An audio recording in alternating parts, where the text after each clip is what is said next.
Hello Internet, and welcome to my live reaction for Fire Force Chapter 209.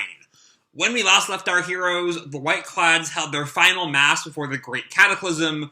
We learned some things about Yona, including that he didn't just use his normal burning shapeshifting powers to become Raffles, but he absorbed Raffles into himself. It was a really weird thing. And then Sumire caused some earthquakes to start that seemed to be the onset of the Second Great Cataclysm. And that's where we left off. We also met some more White-Clads, including the Execution Special Force or something, and Dragon's assistant guy, minion, Fairy. And yeah, let's jump right on into Chapter 209, Secret Feud. And our cover picture here is Obi in sunglasses. Oh, muscle-bound spy, save our world. Once more into the tight-lipped lifestyle. We open with, I think that's Obi in Asakusa. While the White-Clads plot moves forward, the fire soldiers refuse to stay silent. But the town also looks a little bit too western to be Asakusa. So maybe it's like Pan or someone. We haven't seen him in a while. He's got this visor over his eyes. And he watches people, like, walking along the street. And he puts his head down. And then he notices someone else walk by, and this guy he's looking at goes into a store, and he goes to the store, he opens the door, and he sits down. Iced coffee, please. One iced coffee, coming up. Oh, it is Obi, he's talking with Gustav. Okay. They're having a clandestine meeting, which would explain I was a little bit curious about the spy thing on the cover photo, because it didn't really seem to track with Obi's character. This makes sense. Anyway, Gustav says, you want to tell me what this is about, Obi?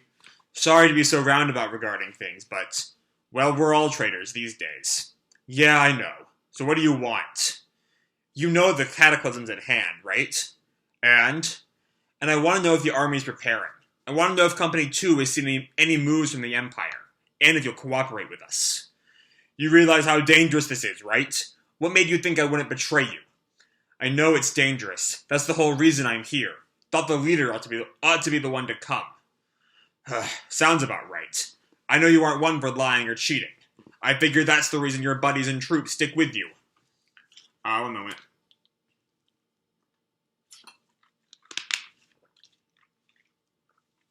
But Gustav continues. But this country, the Empire, they aren't any different. Captain Burns gave his life to call for a united front, and I agreed. You know, it's ironic. An army is supposed to protect the people, but they can't actually move unless something's already happened. Superior orders are absolute. So, is Honda not going to help them? Maybe he's being very roundabout with all this. So maybe he's actually gonna, like, say he's not helping them, but then give Company 2 the go-ahead to, like, work without his orders. Maybe. I know you can't disobey your orders. I was a firefighter once. I don't think you know anything about it, actually. You were decorated twice a firefighter, and stripped of decoration twice for disobeying orders. And let's not forget, you're an actual traitor these days. I know you can't publicly cooperate with Company 8. I understand your position as captain. All I'm asking is that you prepare anything you can. Prepare? What am I supposed to prepare? Everything. I'm not sure what that's supposed to mean, Obi. But then Obi just leaves, leaving his cash on the table. And Honda looks at the waitress. I guess he left in a hurry. And now here's Pan. I figured Pan would show up eventually. He's at some lake, feeding food to the fish. And then he just says, and here I was going to come find you. Never imagined you'd come yourself. And there's someone behind him. It's just Obi again. Company 4 is organized to offer complete support to Company 8. This is a time of crisis. We're long past worrying about what the Empire's orders are. And Obi says, there's a good chance we'll be charged with treason. Captain Burns gave his life to tell us we needed to work together. Can't let a dead man down. So Pan is taking Burns' death to mean work with Company 8. And Gustav also said the same thing about Captain Burns gave his life to call for a united front, and I agreed. But then, I can't quite tell if Honda is actually, going to side with them? I don't know. We'll have to wait and see. And then, of course, the real thing on Pon's mind is Hog's death. Hog used to regret things too. A fire soldier can't act until a fire breaks out. Those are the rules. You were stripped of your decorations twice for disobeying orders. Both times because you took action to save human lives. This whole treason business, I bet it's the result of you prioritizing human lives again. And Obi looks back at him, and Pon turns around to look at him. A fire soldier's duty is to protect human lives and property. We'll work with you. And Obi walks away. Thanks, Captain Pon. I'm gonna need your help. And Pon just turns around, goes back on his whistle. Food time! Koi, form a line! Fwee! And Obi, stops and turns back. You're kind of making a scene. Could you stop? Sorry, fire soldiers don't do things quietly. And then we come back to Asakusa. As Obi is now in more traditional Asakusan garb, sitting cross-legged in front of the rest of Company 8. Company 1 is the cooperation of the Holy Sol and Haijima, so this is going to be tough. The army's a no-go as well, but there's definitely people out there who'll support us on an individual basis, like Captain Honda. So I guess we're supposed to read that as Honda, siding with us, which is not quite how I read that conversation, but it was also very vague. The company all listened to him. I spoke personally with Captain Honda. He's going to do what he can to heed our advice. I mean, he didn't say that, but sure, you might have been able to read more into that than I was. And Shinra asks, were you able to contact the 4th? The 4th has promised their cooperation. And Victor says, Companies 4, 7, and 8. If I'm being honest, that's not nearly enough. We don't know what's going to happen when the Cataclysm starts. It'd be best if we had some real military force. Hinowa says, if we could at least get the army to mobilize. And Tamaki turns to Maki. Can't you ask for Captain Obi, Maki-san? What about your dad? Ever since I quit the army, he's held a grudge against Company 8 and Lieutenant Hinowa. He just told me to come back. And Obi says, Lieutenant Kareem of the 1st can't move, given the circumstances. That's about all we have for allies. And in walks someone who, just judging by the leg, is definitely Hibana. Forgetting me, aren't you? And yep, it is Hibana, back with the report from the convent. I finished my report on SHC in the Great Cataclysm. And Obi, smiling, like I'd forget about you. And Victor, she goes to give Obi the report, and Victor just steals it with a huge, super happy look on his face. Oh my. And Hinowa turns to Obi and points at Victor. Hey, well, no point in my looking at it. Captain Hibana, you were the 8th's first ally. Thanks for coming in spite of the circumstances. And Hibana replies, I simply want revenge on Sister Sumire. That doesn't mean I'm cooperating with the 8th. Although, and she looks at Shinra, the 8th aren't all bad. Isn't that right, Shinra? And Shinra, very oblivious, thanks for helping out the 8th. And Tamaki turns to Maki, is he doing that on purpose? Usually he's pretty observant. And Iris, apparently she's reading the situation properly. But Nason, wouldn't an older guy be more your type? I have no idea what you mean, Iris. Like Captain Obi. Me? What? No, huh?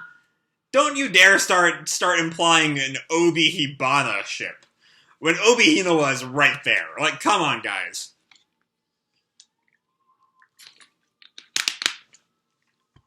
Sorry, my mouth is getting really dry tonight, and I don't know why.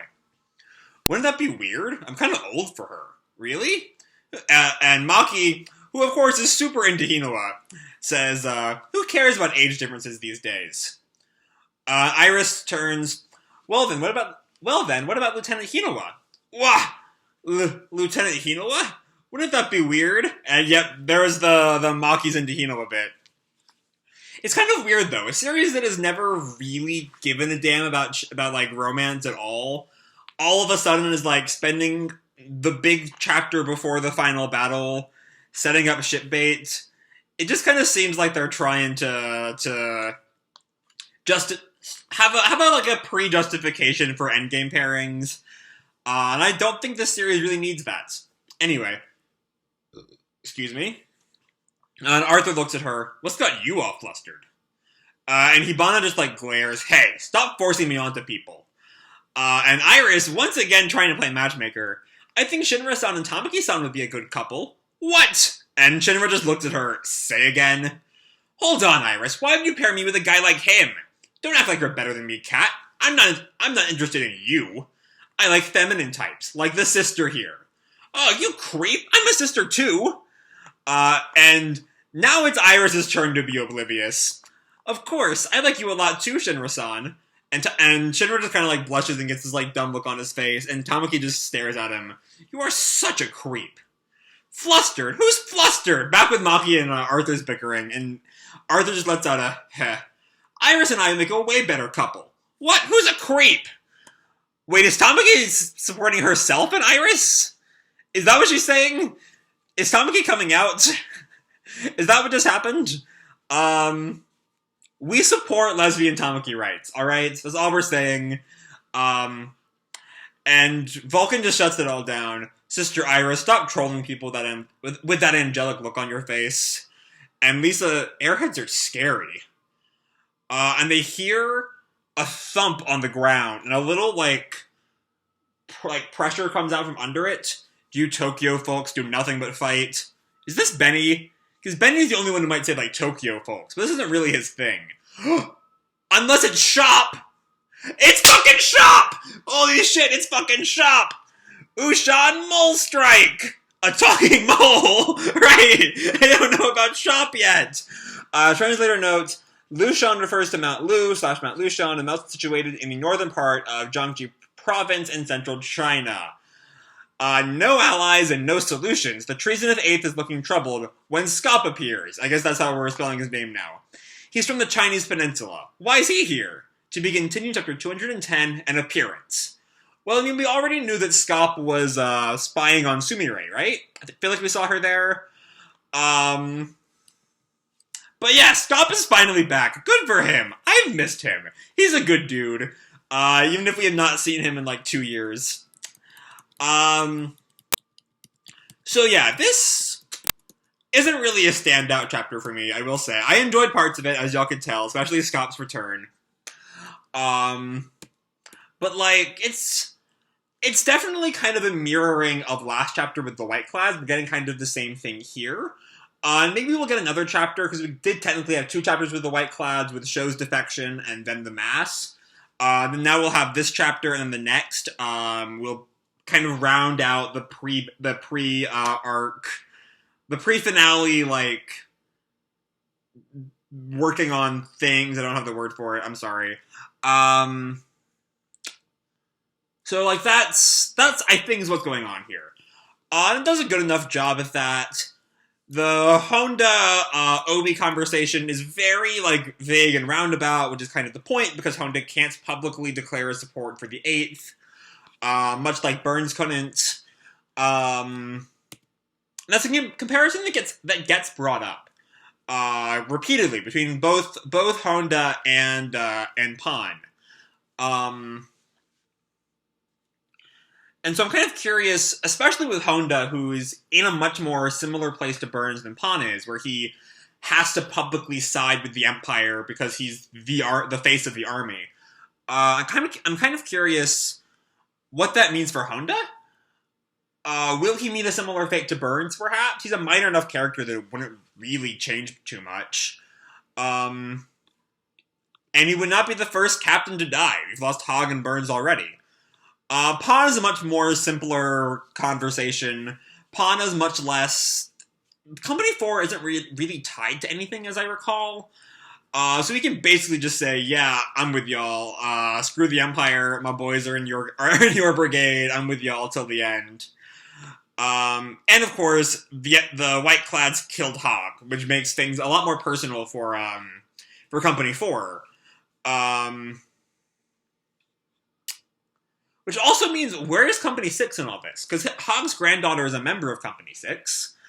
And I'm kind of confused when Obi is bringing up their allies. Victor's like, we have 4, 7, and 8. They don't officially have 2, so he's right there. And the narrative points out that he's forgetting 5.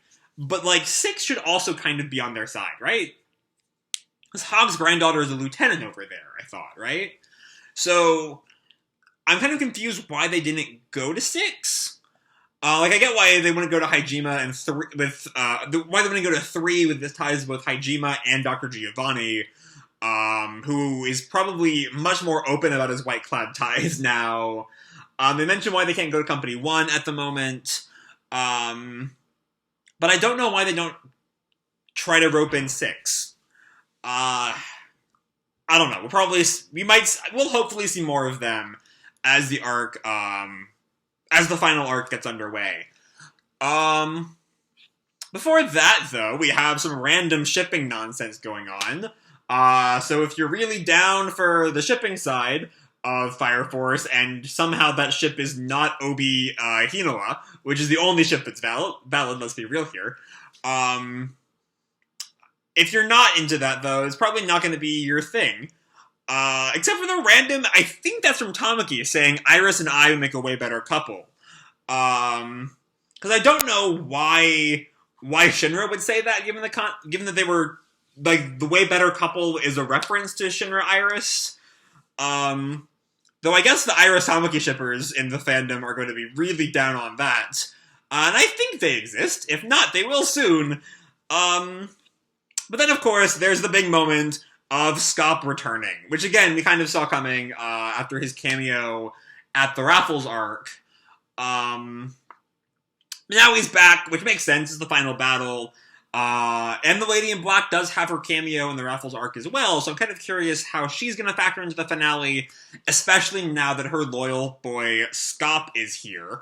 But we'll have to wait and see next time. So I'm going to leave this video off here. Hope you all enjoyed the chapter and the video itself. If you did, feel free to drop me a like or subscribe or, do whatever makes you happy, And remember, your life is your own, okay?